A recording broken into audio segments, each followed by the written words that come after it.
My name is Ulrich Saldesacht. I'm here as a representative of another community, a region, Flanders, Belgium, and also participating as one of the chairs within the European Cybersecurity Organization, within ECSO, specifically focused on the market developments and the investor relations. What Javier didn't mention is that we have within that group quite a significant amount of money available, as in cybersecurity venture capitalists, VCs specifically specialized in cybersecurity.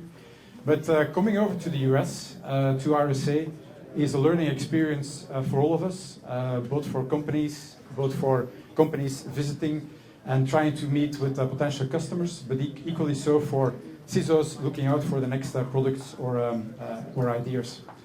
But evenly so for basically investors. We wanted to have an interesting conversation tonight with two very experienced personalities in this region, talking a bit about their experience in the first place. Richard, as a CISO, having been also involved within startups, and then Stuart, specifically having had many experiences in different large cybersecurity companies in the Valley, having been so successful in selling Silence to BlackBerry, and now again into newly venturing the thing that he's been mostly starting up Silence about, namely AI in cybersecurity, and so continuing on that path, but actually also being an investor personally by himself.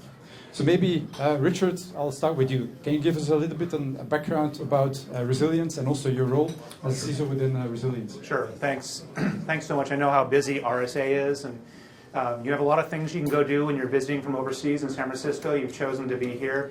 So Stuart promised me that he'd be really interesting. So, try to dance for you. That's right. A little break dance. Yeah, exactly. So I'm currently the chief risk officer for a company called Resilience. Resilience is a mid-market cyber insurance company.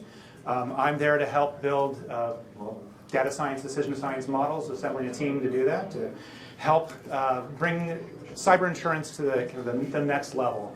Prior to that, I've been a serial CISO, CISO Twilio, CISO GE Healthcare globally, CISO Lending Club.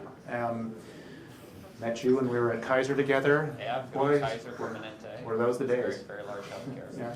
And I'm, like Stuart, also an author. So I've written some books in the data science security space. Yeah. So Stuart, I think most people do know what Silence has been about, do know what McAfee has been about. What we don't know about you is, of course, how well this has been for you. I mean, all of these different ventures and companies. I don't think that there's anybody here in this room, apart from yourself, that has been able to close a deal of 1.5 billion in terms of sale of a company, but we all want to do that. So what's the secret sauce? Well, secret is there is no secret, I guess. You know, you find something that you're hugely passionate about, you just never give up on, and you try to innovate and drive and align everybody that works for you into that particular goal. And you know, people knock on your doors. You know, they get interested and excited. And we weren't looking. I mean, we were about to go public. We had just built our whole S1.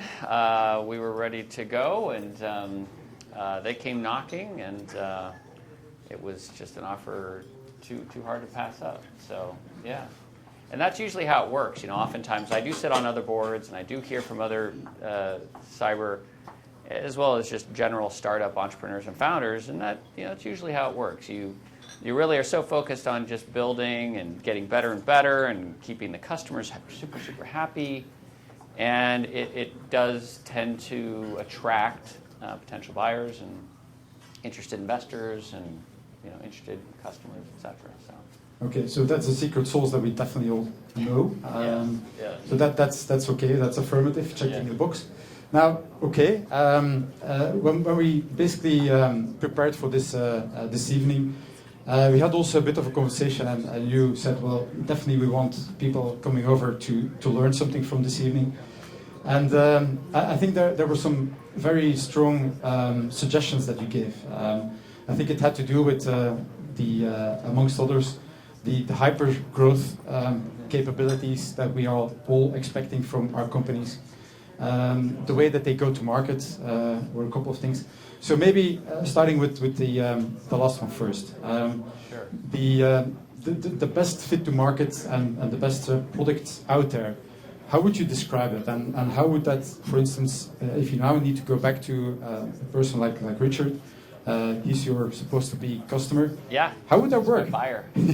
Yeah. Well, it does depend. So, obviously knowing the audience is really important. If there are technical CISOs and there are non-technical CISOs, and the technical ones tend to be where Richard fits into, are probably 5%, maybe 10% of all CISOs out there. So as long as you understand that and who you're really selling to, then you can start to speak their language of exactly what they look for. They're actually trying to solve real problems. They're trying to make an impact and make a difference, and oftentimes also prevent. So in our space, cybersecurity, you know that the vast, vast majority of solutions are all detect and respond solutions. They just detect something and then they respond. So they pick up on something and then they help you respond. They throw up another alert, they throw up another action, they throw up another whatever it is. You could probably tell I don't like that model too well. I like prevention. I like to actually create silence in your company, right? And silence in your organization. And you do that by prevention. But there are some CISOs that believe prevention's impossible. Can't do it. It's never going to happen. Can't be 100% preventative, so you've got to prepare for the detect and respond.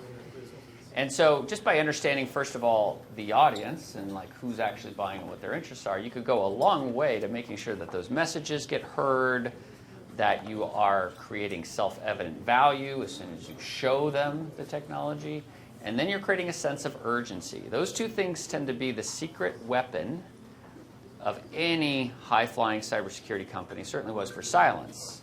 Is number one, you find a way to demonstrate your technology in your company with self-evident value. What that means for us is if Richard sits there for 2 minutes and watches this demo, he goes, I get it, right? I don't need to ask him, Richard, do you understand what I just said to you? He says, no, I get it. Okay, that's number one. Number two is he wants to get up and run out the meeting and call his team to see what they're doing to mitigate whatever risks I'm trying to demonstrate we prevent.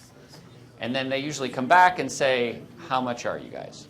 That's usually the process. If you could do those two things, now it's very, very hard and challenging because we are all oriented toward this detect and respond model. And so it does take a lot of, I say, re-education of the market, and it certainly did during the silence years. Around prevention is absolutely possible, and it's actually a lot easier than detect and respond. An ounce of prevention is worth a pound of cure, as we say, and it's absolutely true in cybersecurity. So I guess knowing your audience, identifying the real value positions that you can take, and then giving that wow demo, that wow factor of how you're delivering on that value specifically to the customer. And that tended to be, just like magic. Okay, so all of the cybersecurity startups here, I think you can vouch for this, and so you guys can do that. So, Richard, then in your case, you're sitting there and you have to try to protect your company, as big or as small as it is. What are you looking out for? We have here an audience of both CISOs as well as companies also. What is it that you would be looking out for? What is sort of the thing that excites you most when you're having a person like Stuart or a company that he represents coming over? Well, I'll answer that question, but I want to make a comment about what Stuart said. Yeah, you never bought Silence. I bought your, no, this is the point. I bought your services. Oh, that's right, services. Yeah. Yeah. And remember I bought a shit ton of Foundstone? Yes, Okay, of course, so yes. You made up for it in Metric earlier ton. years. That's Yes, right, we're that's still right. friends. He invested, I didn't mention I had a startup I sold to Laceworks 7 months ago, and he was an investor. Yes. Sorry about that. Yeah, good. No, it's fine. It's fine. It was, okay. It's still alive. Yeah. Yeah. So one comment, and it goes to the services thing. I think one of the things that you've done twice really well is put yourself in a position to learn and to listen. You should probably talk more about this, but your approach. Yeah, that's a good point. Yeah, the last two companies, they had the same model, which is you start with services so that you learn the customer, you learn the problems that they're solving. You become the trusted advisor to them. Because it's not just about solving the immediate fire in the hall, but it's about understanding where they're going, where the puck is going in the game, so that you can be ahead of it and be seen as that trusted advisor, that expert, that they're going to come call on whenever they got any random problem whatsoever, because you might be a fountain of information and expertise. That worked out very, very well. Now, on the second gig. The first gig, which was Foundstone, it worked out okay.